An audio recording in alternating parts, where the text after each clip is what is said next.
బయట వదిలేశారు.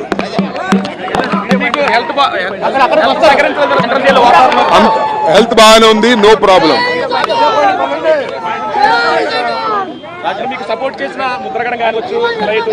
అందరికీ ధన్యవాదాలు. పార్టీలకు అతీతంగా బీజేపీ వాళ్ళు సపోర్ట్ చేశారు, సిపిఐ వాళ్ళు సపోర్ట్ చేశారు, అందరూ ఖండించారు. సపోర్ట్ చేయటం అంటే ఈ దాడిని ఖండించారు. వాళ్ళందరికీ నా ధన్యవాదాలు. మళ్ళా రేపు ఇన్ డీటెయిల్ గా గుంటూరులో నేను ప్రెస్ లో మాట్లాడతాను.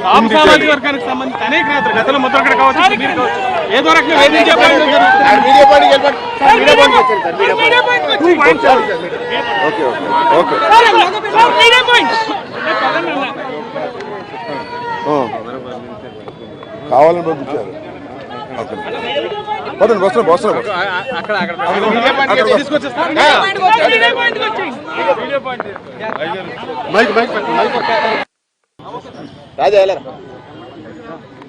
రాజా నువ్వు కనపడబోదు మంది తేడా.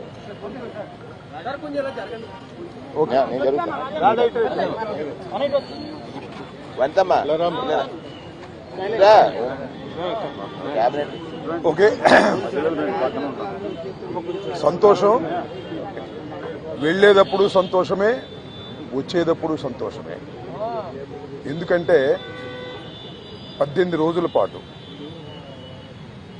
ఆల్ ఆర్ బెయిలబుల్ కేసెస్ 18 రోజుల పాటు సెంట్రల్ ప్రిజన్లో ఉండవలసిన పరిస్థితి ఏర్పడింది. దీనికి కారణం ఈ ప్రభుత్వం, పోలీసులు కుమ్మక్కై చేసినటువంటి సంఘటనలు.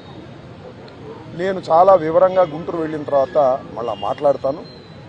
నేను అందరికీ ఈ సందర్భంగా నా ధన్యవాదాలు తెలియజేస్తున్నాను. నాకు ఎవరైతే సపోర్ట్ చేశారో ఈ సంఘటనలో, ఎవరైతే మద్దతు పలికారో వారందరికీ నా హృదయపూర్వక ధన్యవాదాలు. అలాగే కొంతమంది మద్దతు పలకలేదు, వారికి కూడా నా ధన్యవాదాలు. వారు ఏమన్నారంటే పెద్ద మాట అన్నారు, దానికి కూడా నేను గుంటూరు వెళ్ళిన సమాధానం చెప్తా. అదేమన్నారంటే అసహ్యంగా మాట్లాడితే దాడులు చేయరా అని. అసహ్యంగా మాట్లాడితే దాడులు చేయదలుచుకుంటే ఎంతమంది మీద చేయాలి? అసహ్యంగా మాట్లాడే వాళ్ళ మీద. అది ఒక అంశం. వాళ్ళకు కూడా నేను రేపు నా సమాధానాన్ని తప్పనిసరిగా చెప్తా. 18 రోజులు నన్ను జైల్లో పెడితే నేను భయపడతాననుకున్నారేమో. భయపడే ప్రశ్న ఈ అంబటి రాంబాబుకు ఉద్భవించదని మనవి చేస్తున్నా. ఎందుకంటే ఈ చంద్రబాబు నాయుడు గారి ప్రభుత్వం వచ్చినప్పుడే జైల్లో ఉండటానికి సిద్ధపడ్డానని కూడా ఈ సందర్భంగా మనవి చేస్తున్నా. నన్ను హింసించాలని, నన్ను జైల్లో పెట్టాలని చంద్రబాబు, లోకేష్ ఎప్పటి నుంచో ప్రయత్నం చేస్తున్నారు. ఎక్కడో దొరికాను, లోపల పెట్టారు. చూద్దాం, టైం విల్ కమ్ అగైన్. పరిస్థితులు మళ్ళా మారతాయి. ఈ పాపానికి వారు పరిష్కారం చేయక తప్పదని కూడా ఈ సందర్భంగా నేను మనవి చేస్తున్నాను. రాజమండ్రి సెంట్రల్ ప్రిజన్ నాకు పట్టుదలను పెంచే ఒక శిక్షణా కేంద్రం అని కూడా ఈ సందర్భంగా నేను మనవి చేస్తున్నాను. మరింత పట్టుదలగా, మరింత కసిగా ఎన్ని కేసులు పెట్టినా, ఎన్ని రోజులు జైల్లో ఉన్నా ఒక్క అడుగు కూడా వెనక్కు వెయ్యను. జగన్మోహన్ రెడ్డి గారి నాయకత్వంలో ఈ కూటమి ప్రభుత్వాన్ని ప్రజాస్వామ్యబద్ధంగా కూల్చేంత వరకు ఈ పోరాటం ఆగదు. ఎన్నిసార్లు జైల్లో పెట్టినా వెనక్కు వెళ్లే ప్రశ్న లేదు. అన్యాయంగా, అక్రమంగా జైల్లో పెట్టారు. నా ఇల్లు దహనం చేయడానికి ప్రయత్నం చేశారు, నా కార్లు పగలగొట్టారు, నా ఆఫీస్ పగలగొట్టారు, నా పెళ్ళాం బిడ్డల్ని తరిమి కొట్టారు, నన్ను చంపడానికి ప్రయత్నం చేశారు, తీసుకొచ్చి జైల్లో పెట్టారు. ఏమైంది? ఏమైద్దని అడుగుతా ఉన్నా. చంద్రబాబు నాయుడు అడుగుతా ఉన్నా, లోకేష్ని అడుగుతా ఉన్నా. ఏమైద్ది? ఏమీ కాదు. మళ్ళా కాలం తిరిగి వస్తుంది. అన్నిటికీ సమాధానం ఇవాళ చాలామంది మిత్రులు మాట్లాడారు. బయట జరిగిన సంఘటనలు నాకు తెలియదు, చాలా తక్కువ మాత్రమే, పేపర్లో ఉన్నవి మాత్రమే నేను తెలుసుకున్నాను. జైలు జీవితాన్ని నేను అనుకోకండి, ఎంజాయ్ చేశాను. ఎంత కఠినంగా ఉన్నా ఎంజాయ్ చేశాను. ఎందుకంటే ఒక రాజకీయ స్ఫూర్తితో రాజకీయాల్లోకి వచ్చినటువంటి వ్యక్తిని నేను, పట్టుదలగా ముందుకు సాగే వ్యక్తిని జైల్లో పెడితే భయపడిపోయే వ్యక్తిని అంతకంటే కాదు. మరింత ధైర్యంగా పోరాట పటిమతో ముందుకు వెళ్ళేటటువంటి వ్యక్తిని కూడా మనవి చేస్తున్నా. ఎప్పుడు ఎక్కడా తప్పు చేయలేదు. పొరపాటు మాట్లాడితే వెంటనే పశ్చాత్తాపానికి మించిన ప్రాయచిత్తం లేదంటారే, మరి ఏమిటి? ఎంతమంది పశ్చాత్తాపడ్డారు? నేను తప్ప ఎవరైనా పశ్చాత్తాపడ్డారా అని అడుగుతా ఉన్నా. సరే, ఏది ఏమైనా టైం విల్ డిసైడ్. ఒకటి మాత్రం నేను చెప్పదలుచుకున్నాను, నాకు ఈ సందర్భంగా సపోర్ట్ చేసినటువంటి వారందరికీ కూడా పేరు పేరున నా హృదయపూర్వక నమస్కారాలు, ధన్యవాదాలు. నా పార్టీ కానివారు కూడా నన్ను సపోర్ట్ చేశారు. దాడులు చేయటం తప్పన్నారు, దాడులు అన్యాయం అన్నారు.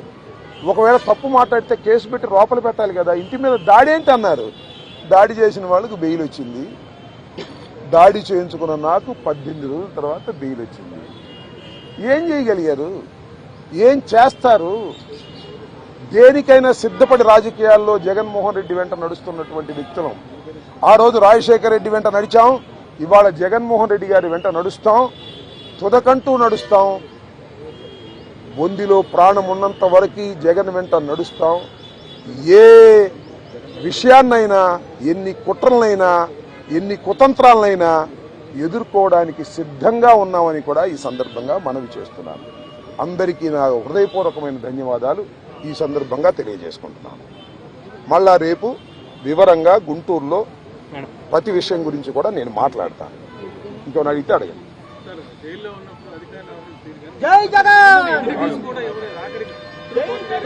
జైల్లో ఉన్నప్పుడు అధికారులు వాళ్ళ రూల్ ప్రకారం పోతారు, అక్కడ ఫుడ్డే పెడతారు. అది నాకు నచ్చినా నచ్చకపోయినా ఆ ఫుడ్డే తింటాను.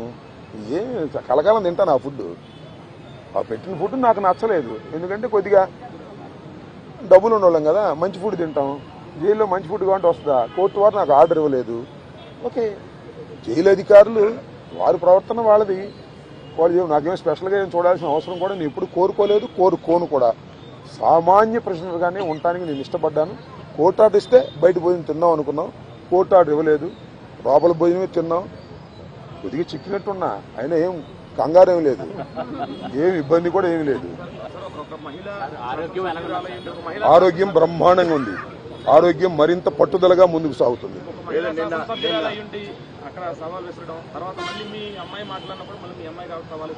సరే, ఇప్పుడు వాళ్ళ గురించి వాళ్ళని ఉపయోగం ఉంది. చంద్రబాబు మానిటర్ చేశాడు, లోకేష్ మానిటర్ చేశాడు దాడిని. కరెక్ట్గా చెప్తున్నా నేను, చంద్రబాబు లోకేష్ మానిటర్ చేశారు దాడిని. 7 గంటల సేపు నా ఇంటి దగ్గర దాడి జరిగింది. 7 hours పోలీసులు ఉన్నారు అక్కడ. ఇంతకన్నా ప్రజాస్వామ్యంలో ఏం కావాలి చెప్పండి, నాకు అర్థం కాల. 5 గంటలకు వచ్చి 12 గంటలకు వెళ్ళారు. తెలుగుదేశం కార్యకర్తలనండి, దుండగులనండి, దుర్మార్గులనండి, గంజాయి బ్యాచ్ అనండి, పోలీసులు అందరూ అక్కడే ఉన్నారు. వాళ్ళ సమక్షంలోనే దాడి జరిగింది, వాళ్ళ రక్షణలోనే దాడి జరిగింది. మీ అందరికీ తెలుసు, నేను ప్రత్యేకంగా చెప్పాల్సిన అవసరం లేదు. బట్ నేను 11వ తారీఖున రాత్రి 10:20 నిమిషాలకు నేను అరెస్ట్ అయిన దగ్గర నుంచి ఇప్పుడు వరకు ఏం జరిగిందో బయట ప్రపంచంలో నాకు లిటిల్ నాలెడ్జ్ ఉంది. అంటే పేపర్ నాలెడ్జే తప్ప నాకు ఎవరు ఏమీ నాలెడ్జ్ ఇవ్వలేదు. కాబట్టి ఈ నాలెడ్జ్ అంతా తెలుసుకుని రేపు చాలా వివరంగా, చాలా సుదీర్ఘంగా నేను నా ఆవేదననండి, నా కోపం అనండి, నా బాధ అనండి, నా ఆర్గ్యుమెంట్ అనండి ప్రజల ముందు పెడతాను. ఎందుకంటే ప్రజల ముందు ఎందుకు పెట్టాలంటే ప్రజలకు అర్థం కావాలి, నేనేమిటో తెలుసు. అయినా ఇప్పుడు జరిగినటువంటి సంఘటనలో చాలా పత్రికలు రాసినాయి కదా నా మీద, వాటన్నిటికీ ప్రజలకు చెప్పుకోవలసినటువంటి బాధ్యత నాకు ఉంది. కాబట్టి రేపు చాలా క్షుణ్ణంగా చెప్తాను. చెప్పండి. దార్ ప్లాన్స్. ఇప్పుడు నా జోగి రమేష్, అమ్మటి రాంబాబు అని కదా, వాళ్ళ విధానమే వైలెన్స్లోకి వెళ్ళి భయపెట్టాలని ప్రయత్నం చేస్తున్నారు. జైల్లో పెడితే భయపడతాం అనుకుంటున్నారు, ఇళ్ల మీద దాడి జరిగితే భయపడతాం అనుకుంటున్నారు. భయపడ్డారు, నా పిల్లలు భయపడ్డారు, వాస్తవమే కాదని అంటలా. ఇంట్లోకి వచ్చి నా పిల్లలు, నా మనవలు ఉన్నప్పుడు దాడి చేస్తే భయపడతారు ఎవరైనా. పోలీసులు ఏం చెప్పారు తెలుసా, మీకు ఆశ్చర్యపోతారు. సార్ మీరు పారిపోండి సార్, పారిపోండి సార్ అని చెప్పారు. రక్షించాల్సిన పోలీసులు ఆ గంగా వెంకటేశ్వర ఆయన తెలుగుదేశం ఆయన పారిపోండి సార్ అంటాడు. మీరు గోడ దిగి వెళ్తారా అని చెబుతున్నాడు నన్ను. గోడ దిగి వెళ్ళకంటే సావటం బెటరాయా అని చెప్పా. అది నువ్వే కదా దాడి చేస్తున్నావు అని చెప్పా. ఏంది ఇదంతా? అంతా చాలా వికృతంగా ఆటవిక రాజ్యంగా మీరు చేశారు. వీటన్నిటికీ ప్రజాస్వామ్యంలో అన్నిటికీ సమాధానం వస్తుంది ఒక రోజున. వాడికి తప్పనిసరిగా సమాధానం చెబుతాం.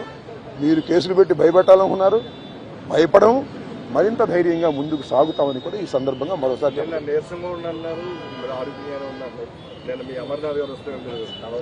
ఆయనకి అట్లా కనపడ్డానేమో. నేను నీరసంగా ఎప్పుడూ లేను, లోపల ఏది ఇబ్బంది పడలేదు, కాబట్టి బాత్రూమ్ దగ్గర జారి కొద్దిగా పడ్డాను. నాంత నేను ఎవరి తప్పు లేదు. ఆ బాత్రూమ్లు అన్నీ ఉంటాయి కదా, మనం అలా ఉన్నాయంటే జైల్లో ఎలా ఉంటాయి అలాగే ఉన్నాయి. దాని గురించి పెద్ద ఏమైనా షవర్ ఉందా? లేదు కదా. So I don't care all these things.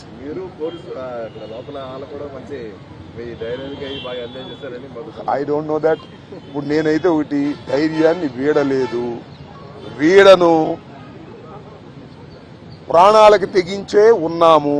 ఎందుకంటే పోలీసులను అడ్డం పెట్టుకుని మనుషులను చంపే అలవాటు చంద్రబాబుకి, లోకేష్కి ఉంది కాబట్టి వీఆర్ రెడీ ఫర్ దాట్. దాని గురించి ఏం కంగారు పడాల్సిన అవసరం లేదు, భయపడాల్సిన అవసరం లేదు. జైల్లో పెడితే భయపడిపోతాం అనుకునే పిచ్చి వాళ్ళు జైల్లో పెడితే మరింత ధైర్యంగా పోరాడతామనే విషయాన్ని తెలుసుకోవాలి అనేది నా భావన.